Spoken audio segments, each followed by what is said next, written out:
Hello students, welcome to another class of MA Final Sociology. Paper 1 unit 4 के अंतर्गत आज हम कंटिन्यू करेंगे प्रघटनावादी समाजशास्त्र को अल्फ्रेड शुट्ज़ का योगदान। पिछले वीडियो में भी हमने शुट्ज़ के विचारों की विवेचना की थी और आज भी हम उसी विवेचना को इस वीडियो में जारी रखेंगे। मैं Anupama Saha, associate professor sociology, government college Sirohi, Rajasthan. Schutz, as mentioned earlier, was greatly influenced by Husserl's phenomenological philosophy. तो जैसा मैंने आपको पहले भी बताया था कि शुट्ज़ जो हैं वो हज़र्ल की जो फ़िलॉसफ़ी है फिनोमिनोलॉजी की, उससे बेहद प्रभावित रहे थे। Schutz claims that we experience the world as containing various relatively distinct and independent provinces of meaning. तो शुट्ज़ ये कहते हैं कि हम जो दुनिया है उसको जब हम अनुभव करते हैं तो इस रूप में अनुभव करते हैं कि उसके अलग अलग अनेक क्षेत्र हैं और जिनका अपना अलग अलग अर्थ है। Dreams for example have the unique temporal and spatial logic. तो वो कहते हैं जैसे ड्रीम्स जो हैं वो भी हमारे अनुभव का एक हिस्सा हैं। हम सभी स्वप्न देखते हैं और जब हम स्वप्न देखते हैं तो उन स्वप्नों की अपनी एक अस्थाई ही सही लेकिन एक वास्तविकता होती है और उसका अपना एक तर्क होता है। The same goes for children's play, stage performances, religious experiences and so on.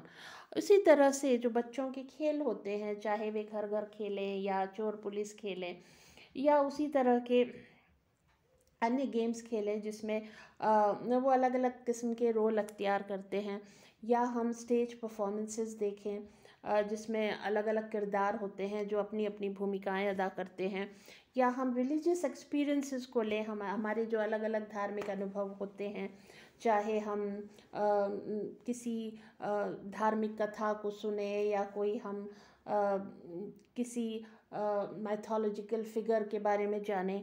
तो ये सब जो है अलग अलग क्षेत्र हैं हमारे जीवन के अनुभव के और इनकी अपनी वास्तविकताएं हैं हमारे जीवन में और इनकी अपनी अपना अपना इनका एक तर्क या लॉजिक है।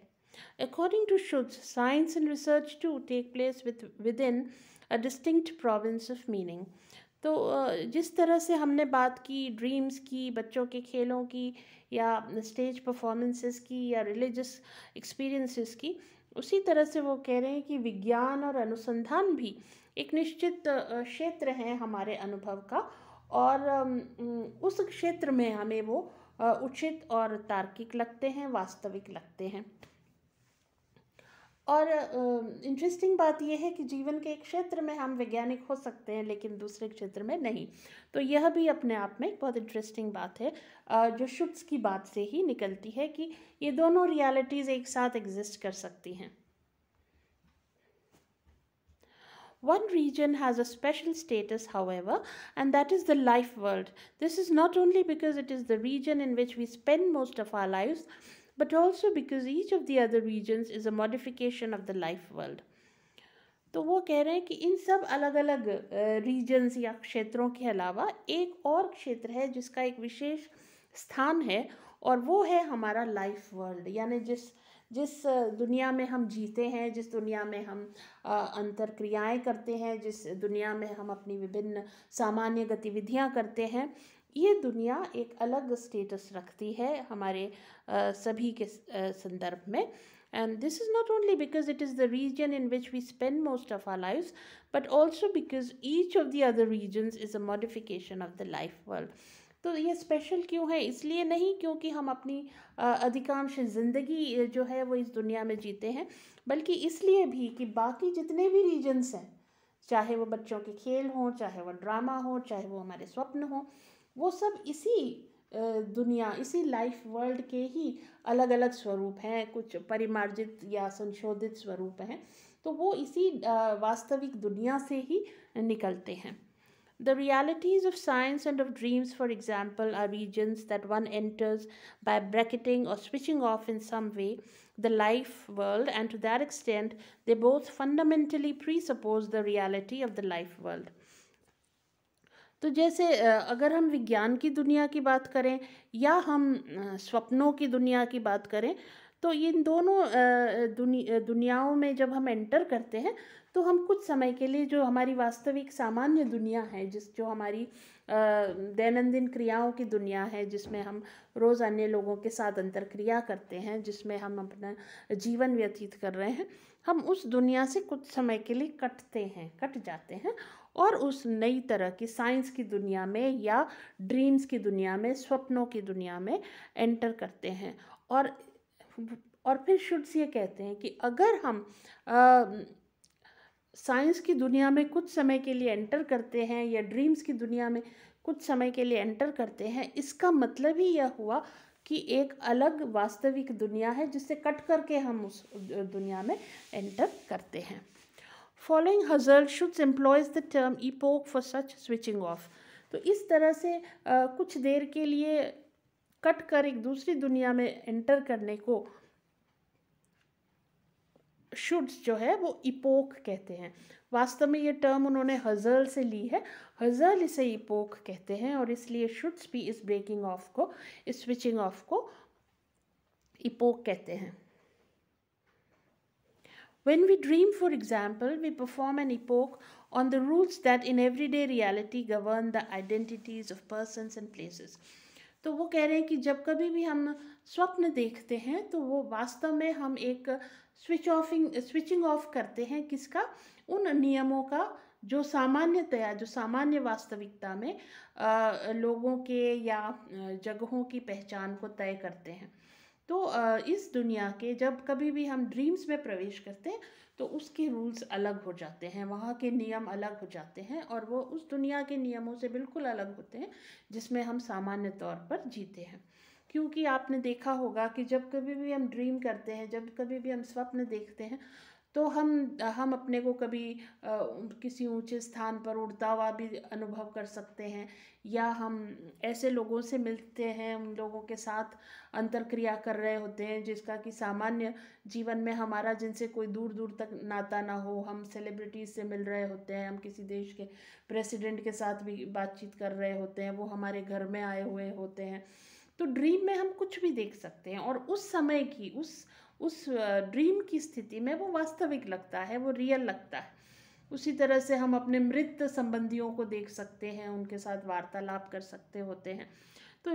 तो शुड्स ये कहते हैं कि ड्रीम्स जो हैं उनकी जो रियलिटी होती है, उनकी जो वास्तविकता होती है, उसके नियम अलग ही होते हैं और वे उन नियम, तो हम एक तरह से उन नियमों को भी स्विच ऑफ कर देते हैं जो नियम वास्तविकता को गवर्न करते हैं, जो रियल लाइफ को तय करते हैं।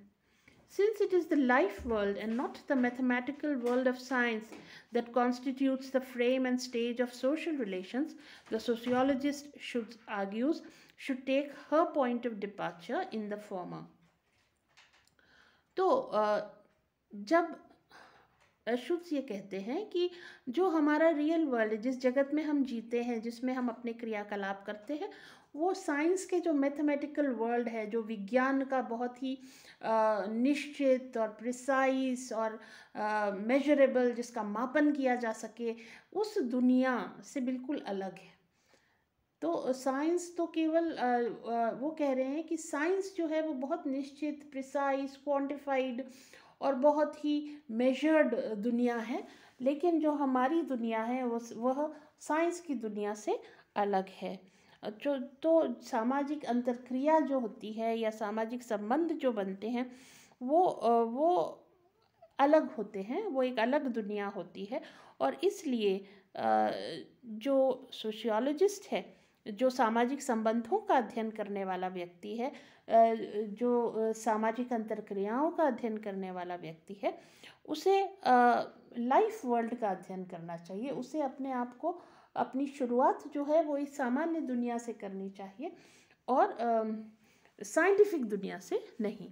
What is therefore needed is a systematic examination of everyday life, and this would require a new type of sociological theory. तो वो ये कह रहे हैं कि ज़रूरत इस समय क्या है कि हम इस लाइफ वर्ल्ड का, जिसमें हम अपना सामान्य जीवन जीते हैं, जिसमें हम अन्य व्यक्तियों के साथ सामान्य रूप से अंतर्क्रिया करते हैं, इसका एक व्यवस्थित विश्लेषण और परीक्षण किया जाना ज़रूरी है। और उसके लिए हमें एक नए तरह के समाजशास्त्रीय सिद्धांत की ज़रूरत है। जो हमारे क्लासिकल सिद्धांत हैं, चाहे वह स्ट्रक्चरल फंक्शनल सिद्धांत हो या हमारा कॉन्फ्लिक्ट सिद्धांत हो, इन सिद्धांतों के माध्यम से हम अपने जो लाइफ वर्ल्ड है, जो हमारी वह दुनिया है जिसमें हम सामान्यतया अपना जीवन यापन करते हैं, उस दुनिया को हम इन क्लासिकल थ्योरीज के माध्यम से सही तरीके से और समुचित तरीके से नहीं समझ सकते हैं। तो आज की वीडियो में हमने यह जाना कि शुद्स वास्तव में यह बताने की कोशिश कर रहे हैं कि लाइफ वर्ल्ड जो होता है, सामान्य दुनिया जो है, उसका अध्ययन करने के लिए हमें एक विशिष्ट प्रकार के सिद्धांत की आवश्यकता है, और वह सिद्धांत जो है वह उसे विकसित किए जाने की ज़रूरत है, क्योंकि जो क्लासिकल सिद्धांत हैं वो इस वास्तविकता को, इस लाइफ वर्ल्ड को समझने के लिए पर्याप्त नहीं है। हम कंटिन्यू करेंगे शुद्स की इस विवेचना को अपने अगले वीडियो में भी। मैं उम्मीद करती हूँ कि आज जो चर्चा हमने की वह आपको उपयोगी लगी होगी। आपके फीडबैक का हमें इंतज़ार रहेगा। आप सभी का बहुत बहुत धन्यवाद।